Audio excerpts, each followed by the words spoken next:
எல்லாருமே நிறைய பேர் போயிருப்பீங்க. நேரம் வந்து ஓட்டு ரெடி எடுத்துக்கிட்டு க்யூலேயே நிற்பீங்க. மேபி இன்னிருந்து இப்போ இருந்து வீட்டிலேருந்து கிளம்புறதுக்கும் வாய்ப்பு இருக்குது. பட் நான் ஒன்று சொல்கிறேன், யார் அரசியலுக்கு வந்தாலுமே சரி, யார் வரலைனாலும் சரி, பட் நான் ஒரு விஷயம் சொல்கிறேன்.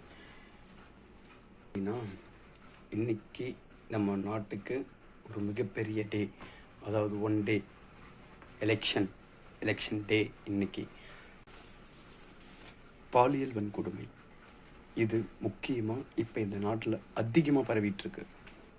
அது வந்து எந்த ஊருக்கு நான் வேலைக்கு போனாலுமே அந்த இடத்துல போய் ஒரு நியூஸை கேட்டாலோ, ஒரு டிவி சேனல் பார்த்தாலோ, ஒரு என்ன சொல்கிறது, ஒரு டிவி சேனல் இல்லைன்னா ஒரு மொபைல் எடுத்து ஒரு யூடியூப் போய் இன்ஸ்டாகிராம் எதை பார்த்தாலும் சரி, அந்த இடத்துல வர்றது மொதல் விஷயம் பாலியல் வன்கொடுமை.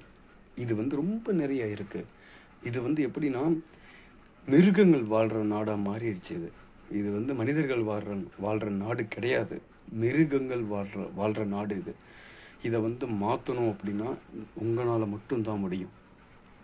ஏன்னா அரசியலில் இருக்கிற உங்களால் மட்டும்தான் இதை மாற்ற முடியும், இல்லைன்னா யாராலையுமே மாற்ற முடியாது.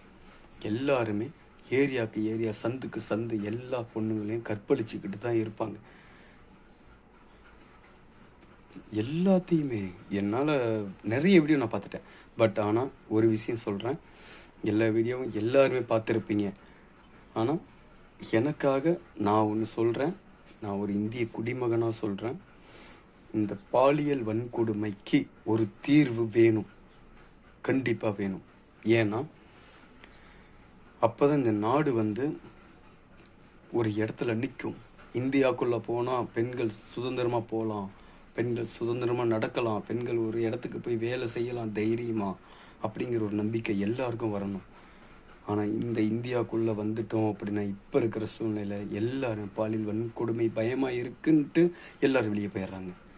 அது இருக்கக்கூடாது, அது வேண்டாம்.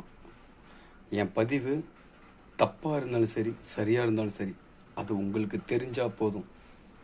என் மக்களுக்காகன்னு சொல்கிறத விட நான் நேசிக்கிற ஒரு உணர்வுகள் எல்லாருக்குமே இந்த பதிவு போய் சேரணும். தயவு செஞ்சு இப்போ வர்ற ஆட்சிங்க யாராக இருந்தாலும் சரி, அந்த ஆட்சியில் வர்றவங்க இந்த ஒரு கோரிக்கையை எடுத்து அதுக்கு ஒரு சரியான ஒரு தண்டனையை கொடுங்க, தயவு செஞ்சு கொடுங்க. ஏன்னா முடியாது யாராலையுமே. ஒரு குழந்தைய வந்து ஸ்கூலுக்கு அமுச்சு விட்றோம் அப்படின்னா அந்த ஸ்கூலுக்கு போய் அப்பா விட்டுட்டு வர்றது மட்டும்தான், அந்த ஸ்கூலுக்குள்ளே என்ன நடக்குதுன்னு யாருக்கு தெரியும்? இதுவே ஒரு குழந்தை வந்து போய் கடையில் போய் பால் பாக்கெட் வாங்கிட்டு வா, டீ வாங்கிட்டு வா, ஒரு பிஸ்கட் வாங்கிட்டு வா அப்படி சொல்லி அமுச்சு விட்டா கூட அங்கேருந்து ஒரு 10 மீட்டருக்குள்ளே போகிற இடத்துல ஏதோ ஒரு பிரச்சனைனா எப்படி தெரியும்? எல்லா டைமும் எல்லாருமே கேமரா வச்சு பார்க்க முடியாது. இதுக்கு ஒரு சட்டம் வந்தால் அவங்களுக்கு பயம் வரும். அந்த பயம் எல்லா மக்கள் மனசுலையும் பதியும். தயவு செஞ்சு எல்லாருமே இந்த வீடியோவை பகிருங்க. இந்த மாதிரி ஒரு சட்டம் வரணும்னு தயவு செஞ்சு கேளுங்க. இந்த சட்டம் வந்துச்சுன்னா நாடு நல்லா இருக்கும்.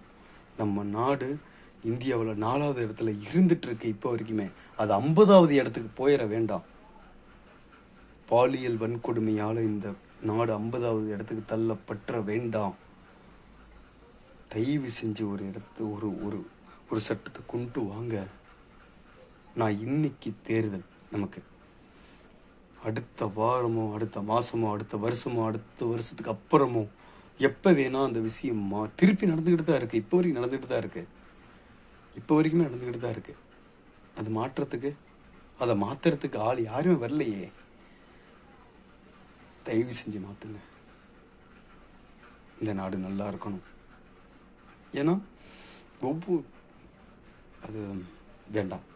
நான் அடுத்த பதிவில் சொல்கிறேன், அந்த விஷயத்தை மாற்றுங்க, இது கொண்டு வாங்க. பெற்றவங்கெல்லாம் அழுகுறதை பார்த்தா எங்களால் தாங்க முடியல.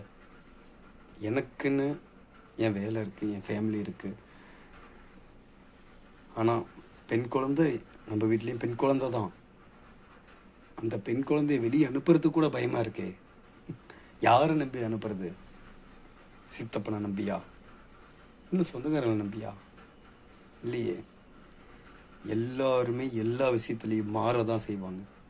நம்ம தான் தெளிவாக இருக்கணும்.